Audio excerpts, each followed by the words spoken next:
പെഡലാണ്. ലുക്കിന്റെ കിയോ blade performance ചെറിയ രീതിയിലൊന്ന് മാറി. അതിന് വേണ്ടിയിട്ട് എന്റെ എക്യുപ്മെന്റ്സും മാറണം എനിക്ക് ആവശ്യമുള്ള. അപ്പോൾ ഞാൻ ഫസ്റ്റ് പെഡലാണ് മാറിയത്. ഇതിന് മുന്നേ യൂസ് ചെയ്തിരുന്ന Q2 Maxും ഈ ബ്ലേഡും തമ്മിലുള്ള വ്യത്യാസം, ഇത് ഫുള്ള് കാർബൺ ബോഡി വരുന്നത്. അപ്പോൾ ഇത് ബ്ലേഡ് സീരീസിൽ ഏറ്റവും ബേസ് മോഡലാണ്. ഇതിന് 15,000 രൂപയാണ് ഇതിന്റെ പ്രൈസ് വരുന്നത്. ഇതിന്റെ സെറാമിക് ബെയറിംഗ് വരുന്ന മോഡലുണ്ട്, അതിന് 22,000 രൂപ വരുന്നുണ്ട്. ഞാൻ ഇത് കാണിച്ചു തരാം. ഇതാണ് ആ പെഡല്.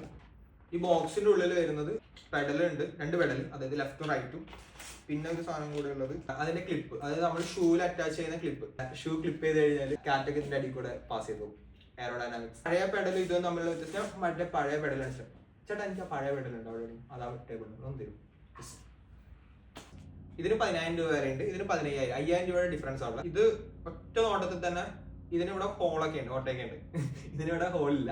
ഇതാണ് ഒറ്റ ലുക്കിലുള്ള വ്യത്യാസം. പക്ഷെ ഇതിന്റെ ബോഡി നോർമൽ ബോഡി, ഇത് കാർബൺ ബോഡി വരുന്നത്. അപ്പൊ വെയിറ്റ് ഭയങ്കര വ്യത്യാസമുണ്ട്. ഞാൻ മെയിൻ ആയിട്ട് ഇത് ചേഞ്ച് ചെയ്യാനുള്ള ഇതെന്ന് വെച്ചാൽ വെയിറ്റ് ആണ്. ഇത് 130 ഗ്രാമാണ് ഈ പെഡലിന്റെ വെയിറ്റ്. 145 ഗ്രാം ഈ പെഡലിന്റെ വെയിറ്റ്. പക്ഷെ ഈ പെഡലിന് 115 ഗ്രാമാണ്, 110 ഗ്രാം കൂടെ. പിന്നെ ഒരു വ്യത്യാസം എന്താ വെച്ചാൽ ഇതിന്റെ ഏരിയ ഉണ്ടല്ലോ, നമ്മൾ ഫുട്ട് ലോക്കായി കിടക്കുന്ന ഒരു ഏരിയ.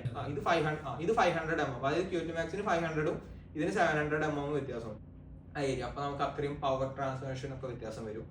എൻ്റെ ഡിഫറെന്റ് ആയിരിക്കും.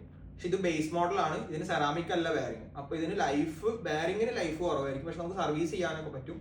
സെറാമിക് ആകുമ്പോൾ നമുക്ക് അടിപൊളിയായിട്ട് യൂസ് ചെയ്യാം. പക്ഷെ ഇത് ഞാൻ റേസിന് മാത്രമേ ഉപയോഗിക്കുള്ളൂ. ഇനി ഇതെന്റെ റേസിന് വേണ്ടിയിട്ട് ഞാൻ കുറെ ഇഷ്ടപ്പെട്ടിട്ട് കിട്ടിയ പെഡലാണ് ഈ സാധനം. കുറെ കാലം ഇങ്ങനത്തെ മേടിക്കണം. ഇത് ഞാൻ ട്രെയിനിങ്ങിന് ഉപയോഗിക്കും.